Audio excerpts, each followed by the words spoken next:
Bienvenue à toutes et à tous.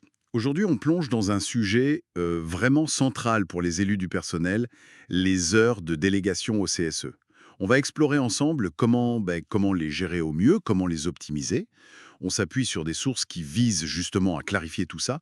L'idée, c'est de bien comprendre les bases, les meilleures façons de les utiliser, et puis comment une bonne gestion peut aussi renforcer, on va dire, la crédibilité des représentants. Alors, pour commencer, ces heures de délégation, qu'est-ce que c'est précisément? Alors, c'est un crédit d'heures. Chaque mois, les élus ont un certain nombre d'heures pour faire leur travail de représentant. Et, point très important, ce temps est payé exactement comme du temps de travail normal. D'accord.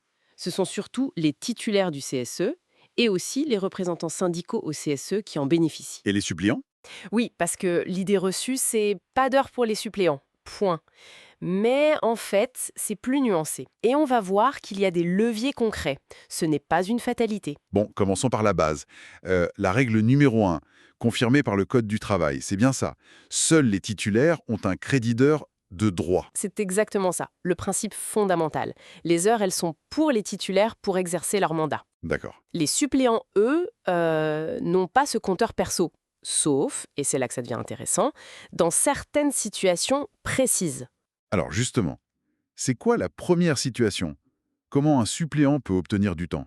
La plus courante, la plus logique aussi, remplacer un titulaire qui est absent. Simple absence, type congé, maladie. Oui, voilà, congé, maladie, formation, peu importe la raison, si un titulaire n'est pas là, un suppléant prend sa place. Et l'ordre est défini, souvent c'est lié au résultat des élections? Ok. Et pendant ce remplacement, qu'est-ce qui se passe pour le suppléant? Il est juste là pour écouter? Ah non, pas du tout. Il devient titulaire. Temporairement. Avec tout ce que ça implique, il participe aux réunions, il vote, et surtout, ce qui nous intéresse ici, il peut utiliser le crédit d'heure du titulaire qu'il remplace Ah oui, d'accord. pour faire ses missions, ses enquêtes, etc. Mais attention, ces heures utilisées, elles sont bien décomptées du crédit du titulaire qui est absent, hein? Logique. Une sorte de passation temporaire, en fait. Et question importante, le suppléant garde sa protection de salarié protégé. Absolument. Son statut protecteur reste valable pendant tout le remplacement. Ça, c'est clair pour le remplacement. Maintenant, imaginons tous les titulaires sont là, mais peut-être débordés. Est-ce qu'il y a un moyen de se répartir un peu le travail, et donc les heures? Oui, tout à fait. C'est le deuxième levier, la mutualisation, ou le partage d'heures si on veut. La mutualisation. Les titulaires peuvent décider de donner une partie de leur crédit d'heure mensuel à des suppléants. Ah, ça, c'est intéressant pour optimiser l'action du CSE. Exactement. C'est un outil pour mieux répartir la charge, pour être plus efficace collectivement. Ça a l'air bien, mais j'imagine qu'on ne peut pas faire n'importe quoi, hein. Il doit y avoir des règles, non? Oui, oui, bien sûr, c'est encadré. Il y a des conditions assez strictes. Lesquelles? D'abord, un plafond. Personne, titulaire ou suppléant, ne peut se retrouver avec plus d'une fois et demie le crédit mensuel normal d'un titulaire. Ok, pour éviter qu'une personne accumule trop d'heures. C'est ça. Si le crédit normal est de 20 heures, on ne peut pas en utiliser plus de 30 dans le mois, même avec le partage. C'est une limite. Et l'autre condition, Il faut prévenir l'employeur, par écrit. au moins 8 jours avant la date où les heures partagées seront utilisées. D'accord.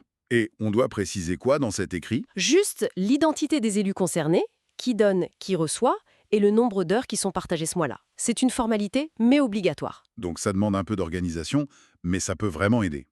Est-ce qu'il existe une troisième voie, peut-être plus stable, plus pérenne? Oui, c'est le troisième levier, J'ai. la négociation collective. Ah. Un accord d'entreprise, ou même le protocole d'accord préélectoral, Mhm. le fameux PAP, qui organise les élections, peut tout à fait prévoir des heures spécifiques pour les suppléants. Donc en plus des règles légales de base, Exactement. C'est une possibilité de reconnaître leur rôle de manière plus formelle, dès le départ. L'accord peut leur attribuer un crédit d'heure mensuel propre. ça montre bien que c'est possible d'adapter les règles. Tout à fait. Ça dépend de la volonté de négocier dans l'entreprise. Donc, le conseil, c'est de vérifier s'il y a un accord chez soi ou de penser à le proposer lors des prochaines négociations. Bien noté. Remplacement, mutualisation, accord collectif, voilà trois façons claires pour les suppléants d'obtenir des heures. Et le nombre d'heures, c'est fixe ou ça bouge?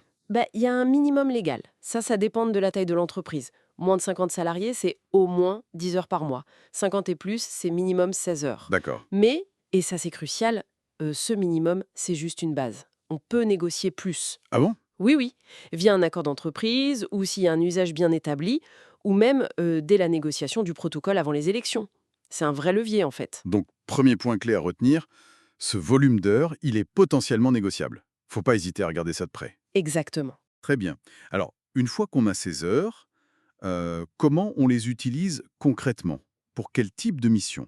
Alors, ça couvre pas mal de choses liées au mandat. Recevoir les plaintes des salariés, par exemple, préparer les réunions du CSE. Ça inclut de regarder les documents, comme la fameuse BDSE, la base de données économiques, sociales et environnementales. Ah oui, ça demande du temps, ça, l'analyse de la BDSE. Exactement. Ça couvre aussi l'organisation des activités sociales et culturelles, les ASC. Ou encore prendre contact avec l'inspection du travail, la médecine du travail. D'accord. Mener des enquêtes aussi. Oui, certaines enquêtes. Mais attention, pas celles sur les accidents du travail graves ou les risques professionnels avérés. Celles-là, elles ont un régime à part. Justement, parlons de ce qui est exclu, pour que ce soit bien clair. Qu'est-ce qui est payé en plus hors de ce crédit d'heure? Très bonne question. Alors, le temps passé dans les réunions obligatoires, celles qui sont initiées par l'employeur, que ce soit la réunion plénière du CSE ou une réunion de la CSSCT, la Commission Santé-Sécurité. C'est ça. Ce temps-là, il n'est pas décompté des heures de délégation. C'est payé comme du temps de travail effectif. D'accord. Et pareil pour les enquêtes dont je parlais sur les accidents graves ou les risques pro. Ça aussi, c'est en dehors du crédit d'heure. C'est une garantie importante pour les élus. Ok, c'est net. Maintenant, la flexibilité. Ces heures, on les prend quand on veut, où on veut. Le télétravail, ça change quelque chose. Oui, la flexibilité, c'est vraiment un point clé. On peut les utiliser pendant son temps de travail habituel, bien sûr, mais aussi en heure si les missions le justifient. Ah bon? Même en dehors des heures de bureau? Oui, oui, si c'est nécessaire pour le mandat. Et pour le télétravail, aucun problème. Pour étudier des documents, faire des recherches, communiquer. Pas besoin d'être physiquement au bureau pour tout. C'est une souplesse intéressante, ça. Et si un élu est absent? En arrêt maladie, par exemple, ou en congé? Le mandat s'arrête? Ah non, pas du tout. Le mandat continue. Même en arrêt maladie, en congé payé, en congé maternité. L'élu peut utiliser ses heures. Ah oui, Oui, il faut juste en informer l'employeur. Bon, en cas d'arrêt maladie, c'est quand même mieux d'avoir une autorisation du médecin pour éviter toute discussion. Mais le principe, c'est que le mandat n'est pas suspendu. d'accord. Le mandat prime. Et ça va jusqu'où, cette continuité? Première chose, le dimanche, pour les heures de délégation, c'est oui ou c'est non. La réponse simple si elle existe. La réponse simple, c'est oui, mais. Ah, le fameux oui mais. Exactement, c'est possible, mais il y a une condition, et elle est assez stricte. Il faut pouvoir justifier de nécessité impérieuse du mandat. D'accord. On ne parle pas de convenance personnelle ou d'une simple question d'organisation. Il faut vraiment une situation où, objectivement, attendre le lundi, ça compromettrait la mission de l'élu. Mhm. Et concrètement, ça ressemble à quoi une nécessité impérieuse? Vous avez des exemples tirés des textes? Oui, les sources donnent quelques pistes. Ça peut être, par exemple, la préparation vraiment urgente d'une réunion CSE qui a été décalée au dernier moment, ou alors devoir consulter un document hyper important juste avant une échéance qui ne peut pas être repoussée. D'accord. Ça peut aussi être une intervention rapide après un incident. Bon, attention, on ne parle pas d'un accident grave, ça c'est une autre procédure.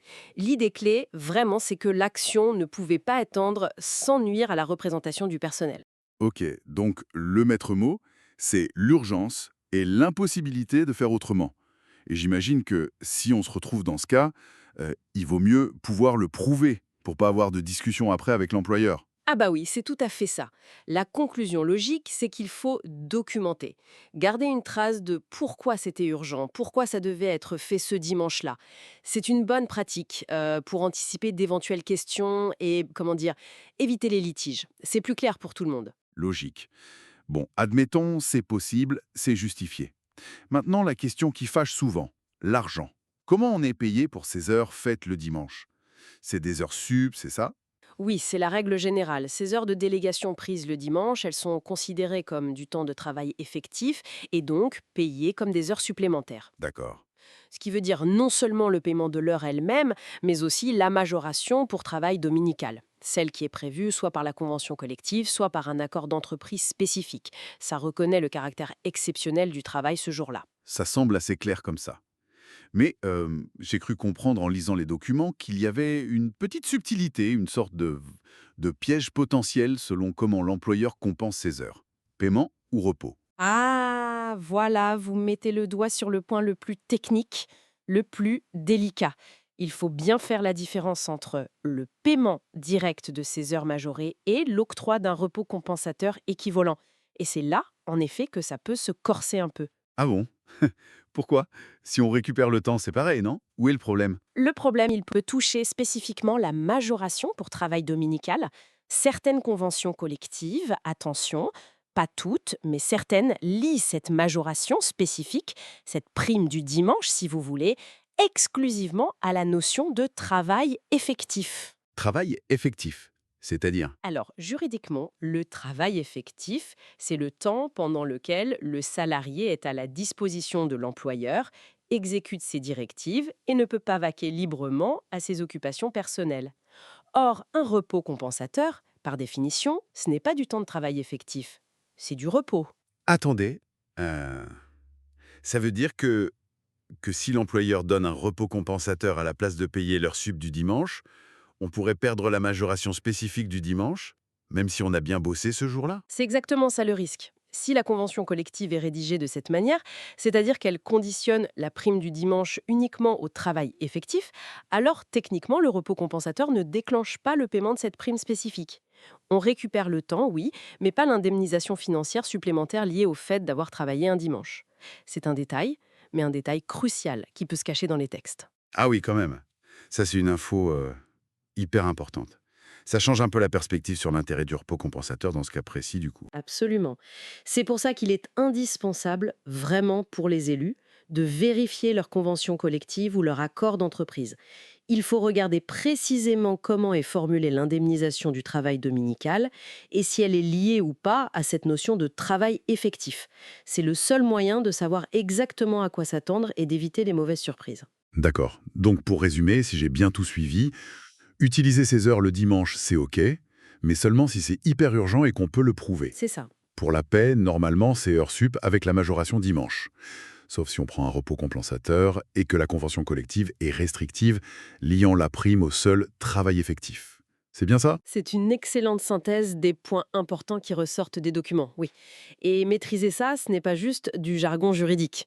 C'est vraiment essentiel pour gérer son mandat de façon stratégique et bien sûr pour défendre ses droits et ceux des salariés qu'on représente. Qui dit utilisation dit suivi. Comment on gère ça pour que ce soit transparent sans que ça devienne trop lourd? Oui, le suivi est essentiel. Ça peut être un simple tableau Excel ou un logiciel dédié, peu importe. L'important, c'est que ce soit clair. Et pour la paie, point important, ces heures n'apparaissent pas sur le bulletin de salaire principal. Ah bon? Pourquoi? C'est une mesure de protection pour éviter toute forme de discrimination ou de stigmatisation des élus. Elles sont indiquées sur une annexe séparée qui a la même valeur juridique, mais qui n'est pas le bulletin principal. D'accord, c'est une bonne garantie. Et si l'employeur conteste l'utilisation de certaines heures, il peut refuser de les payer? Alors là, la règle est très claire et protectrice pour l'élu. L'employeur doit d'abord payer les heures, même s'il a un doute. Ah oui, il paye d'abord. Oui. Et ensuite, s'il veut contester, il peut saisir le conseil de prud'homme, mais la charge de la preuve, elle pèse sur lui. C'est à l'employeur de prouver que les heures ont été mal utilisées. C'est une protection forte. Très forte. Et refuser de payer ces heures, ça peut même aller jusqu'au délit d'entrave. C'est pénal. Donc, d'où l'intérêt d'avoir un suivi clair et transparent. Ça protège tout le monde. Ok. Un mot rapide sur un cas particulier, les élus qui sont en forfait jour. Comment ça se passe pour eux? Oui, bonne question. Pour eux, le système est adapté. Les heures de délégation sont converties en demi-journées. En général, la base, c'est 4 heures égale une demi-journée. Et ces demi-journées, elles sont déduites de leur forfait annuel. Exactement. Elles viennent en déduction du nombre de jours qu'ils doivent travailler dans l'année selon leur convention de forfait. Et la mutualisation, ça marche aussi pour eux, bien sûr. Très bien. Dernier point, et pas des moindres, l'impact de ces heures sur les objectifs professionnels. C'est souvent un sujet sensible. Ah oui, absolument fondamental. L'employeur a une obligation légale d'en tenir compte. Il doit adapter les objectifs professionnels de l'élu. Adapté, c'est-à-dire? Mais les rendre réalistes compte tenu du temps passé pour le mandat. Surtout s'il y a une part de rémunération variable liée à ces objectifs. Ils doivent être proratisés, en quelque sorte. Et si l'employeur ne le fait pas? Ou fixent des objectifs quand même trop élevés. Alors, c'est à l'employeur de prouver que les objectifs étaient atteignables, même avec les heures de délégation. La charge de la preuve étant versée. Donc, l'élu a des droits clairs. Mais concrètement, si l'employeur rechigne, quels sont les recours? D'abord, le dialogue. Il faut demander activement cette adaptation. C'est un quick win, comme on dit. Oser demander. Mhm. Si ça ne suffit pas, si le refus persiste ou si les objectifs sont clairement hors d'atteinte, il y a plusieurs options. Alerter l'inspection du travail, saisir le défenseur des droits pour discrimination. Discrimination carrément. Oui, si le fait d'être élu et d'utiliser ces heures conduit à une évaluation ou des objectifs injustes, ça peut être considéré comme tel. Et bien sûr, il y a toujours le recours au prud'homme. C'est essentiel de protéger ce droit pour qu'un mandat ne pénalise pas une carrière. Merci, c'était très complet. Donc, pour résumer, bien gérer ses heures de délégation, c'est pas juste une question administrative, c'est connaître le cadre, oui, mais c'est aussi utiliser la flexibilité, la mutualisation et surtout faire valoir ses droits pour être protégé, notamment sur les objectifs pro.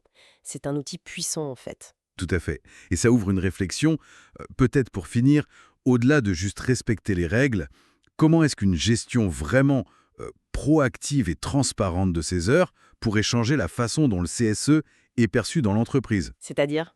Pour qu'il soit vu moins comme une contrainte ou un centre de coût, et plus comme un vrai partenaire stratégique, un acteur clé du dialogue social et de l'amélioration continue.